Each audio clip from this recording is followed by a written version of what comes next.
সম্মানিত সুধী, এরই সাথে শেষ হলো আমাদের আজকের আয়োজন। আমাদের সাথে থাকার জন্য সকলকে আন্তরিক ধন্যবাদ। ফাইনাল বাজেটটা যেটা হবে সেটা হলো আমাদের এই মাসের শেষে দিয়ে এটা ফাইনাল করি। তবে অর্থ বিলটা, ফাইন্যান্স বিলটা সত্যি করে অর্থ বিলটা ইমিডিয়েট ইফেক্ট হয়। এটা বঙ্গবন্ধু রাষ্ট্রপতি সই করেছেন, এটা ইমিডিয়েট ইফেক্ট হয়। সেখানেও যদি কারোর কোনো সে থাকে সেটা আমরা চেষ্টা করি দিতে বা সেটা অন্যভাবে সেটাকে অ্যাড্রেস করতে। অর্থাৎ সার্বিকভাবে আমি মনে করি যে আপনারা একটু আমাদের চ্যালেঞ্জের মধ্যে একটু আমাদের একটু কি বলবো কোলাবোরেটিভ, একটু সিম্প্যাথেটিক হয়ে কাজ করবেন। একেবারে এক পেজে কিছুই হয়নি আবার এক পাশে গুণগান গাইব, সেটা আমরা চাই না। আমরা চাই আপনার একটা প্র্যাকটিক্যাল সাজেশন দিতে। আগের বছরের বাজেটের সাথে এই বছরের বাজেটের তুলনা, কিন্তু আগের বছরের যেই বাজেটটা ছিল সেটাকে তো আমরা এই এক বছর ধরে এত সংশোধন করতে হচ্ছে, এত কাটছাট করতে হয়েছে এবং বাস্তবায়নের জন্য অনেক সমস্যা ছিল। আমি এখানে বলতে চাই না যে বিভিন্ন প্রকল্পে ঠিকাদার চলে গেছে, প্রকল্প পরিচালক চলে গেছে, কাজেই অত্যন্ত ধীরগতিতে আছে। কাজেই এই চলতি বছরের সমাপ্তপ্রায় বছরের যেই উন্নয়ন প্রকল্প, যে উন্নয়ন বার্ষিক উন্নয়ন কর্মসূচি, এটাতে যেটা সংশোধিত যেই বাজেট সেটাও আসলে প্রকৃত অর্থে তার থেকেও কম বাস্তবায়িত হবে।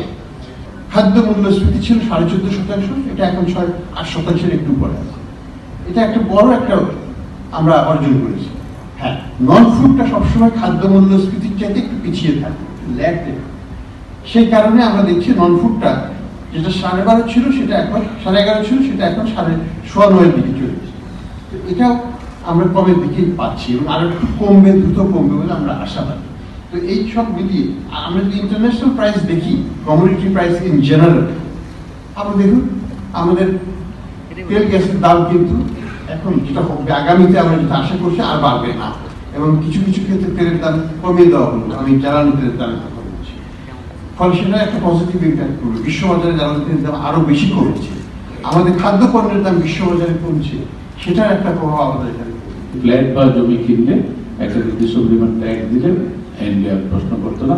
সেটাকে স্যার আমরা এবার একটু রেশন করছি, দুইটা ভাগে ভাগ করেছি। একটা হচ্ছে যারা নিজের জমিতে বাড়ি করবে তাদের যদি স্যার অনেক সময় দেখা যায় বিদেশ থেকে হয়তো টাকাটা আর্ন করেছে, টাকাটা সম্পূর্ণ ঠিকভাবে এনেছে, কিন্তু হয়তো ফর্মাল চ্যানেলে আসেনি, নানা কারণে আমাদের এখানে স্যার অপ্রতিশোধ টাকা থেকে যায়। সেখান থেকে যদি তারা কিনে, তারা যাতে করে তাদের একটা এক্সিট রুট থাকে, সে কারণে আমরা বলেছি যে ট্যাক্স দিয়ে তারা এটা ঘোষণা দিলে ট্যাক্স অথরিটি এটা মেনে নেবে। কিন্তু এর মানে এই না যে অন্য কেউ প্রশ্ন করতে পারবে না, অন্য অথরিটিরা প্রশ্ন করতে পারবে। আমাদের এই বাজেটটা হচ্ছে মেইনলি অপচয় কমানোর বাজেট। এই বাজেটটা হচ্ছে অসংগতি কমানোর বাজেট। যেমন এই যে গ্যাসের উপর একটা ট্যাক্স ছিল, তো এখন আমাদের হচ্ছে যে এটা একটা ভ্যাট ছিল আমদানি পর্যায়ে, তো ভ্যাট হচ্ছে একটা ভ্যালু এডিশন, কিন্তু গ্যাসের ক্ষেত্রে হচ্ছে যে ভ্যালু এডিশন ইজ নেগেটিভ।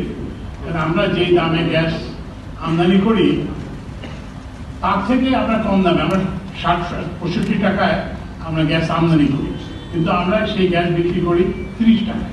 এখানে তো ভ্যালু এডিশন ইজ নেগেটিভ। তো এখানে যে একটা ইরেশনালিটি ছিল, যে ট্যাক্স ছিল, একটা ভ্যালু এডিশন যেখানে হয় না, যেখানে ভ্যালু এডিশন নেগেটিভ অ্যাকচুয়ালি, সেখানে এই ট্যাক্সটা অপ্রয়োজনীয় ছিল এবং সেটাকে এখানে সংস্কার করা হয়েছে। আমাদের ধরেন যে পেঁয়াজ পরিজাত রাখার মতো কিন্তু ওরকম কোনো কোল্ড স্টোরেজ আমাদের নাই। আমরা কতগুলি যদি ইটের দিয়ে আর কতগুলি ঘর করে দেওয়া হচ্ছে, প্রায় 500-র উপরে ঘর করে দেওয়া হচ্ছে, যেখানে পেঁয়াজটা রাখলে পেঁয়াজটা যেন না পচে যায়, পেঁয়াজটা যেন না পচে, এই জন্য এয়ার ফ্লো একটা থাকবে, মেশিনও থাকবে, এটার ভিতরে প্রায় 4-5 মাস অন্যান্য সময় থেকে আরো বেশি যেন পেঁয়াজটা রাখতে পারে। প্লাস আমরা একটা গ্রীষ্মকালীন পেঁয়াজও কিন্তু আমরা একটা ইন্ট্রোডিউস করার চেষ্টা করা হচ্ছে, গতবার আপনারা দেখছেন প্রোডাকশন হয়েছে। এগুলো যদি হয় আমার মনে হয় মধ্যবিত্ত শ্রেণীর বেশি উপকৃত হবে। এই ব্যবসায়িক কর্মকাণ্ডগুলোকে সহজ করার জন্য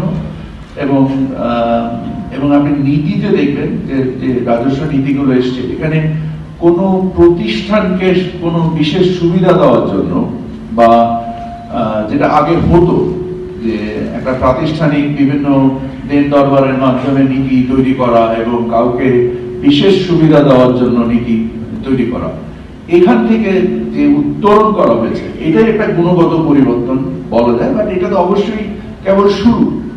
এই শুরুর ধারাবাহিকতাটা যদি আমরা আশা করি পরবর্তী রাজনৈতিক সরকার আমাদের সংস্কারের মাধ্যমে এই শুরুটাকে আরো বহুদূর এগিয়ে নিয়ে যাবেন এবং আমাদের জাতীয় সক্ষমতা তৈরি করবেন এবং একদিন আমাদের আজকে যে বাজেটের মূল খরচ সেটা হচ্ছে যে দায় পরিশোধ, লোন এবং সুদ পরিশোধ, এখান থেকে আমরা উত্তরণ করতে পারবো এবং আমরা আমাদের জাতীয় সঞ্চয় তৈরি করতে পারবো। স্পেশাল বিসিএস এর ব্যবস্থা করা হচ্ছে। তারপরে কর্মসংস্থানে আমরা এই বেশ কিছু উদ্যোগ নিয়েছি, যেমন এই স্টার্ট আপ ফান্ড 100 কোটি টাকা, নারীদের কল্যাণে কর্মসংস্থানে 125 কোটি টাকা, উদ্যোক্তা তৈরির জন্য 125 কোটি টাকা। এই আরেকটা জিনিস ভুলে গেলে চলবে না যে সরকার কিন্তু সম্পদ সৃজন করে চাকরি দিবে। সরকার যে কাজগুলি করবে সেটা হলো একটা এনভায়রনমেন্ট ক্রিয়েট করা, যাতে প্রাইভেট সেক্টরের নিয়োগটা বাড়ে। সেই লক্ষ্যে আমরা কাজ করে যাচ্ছি।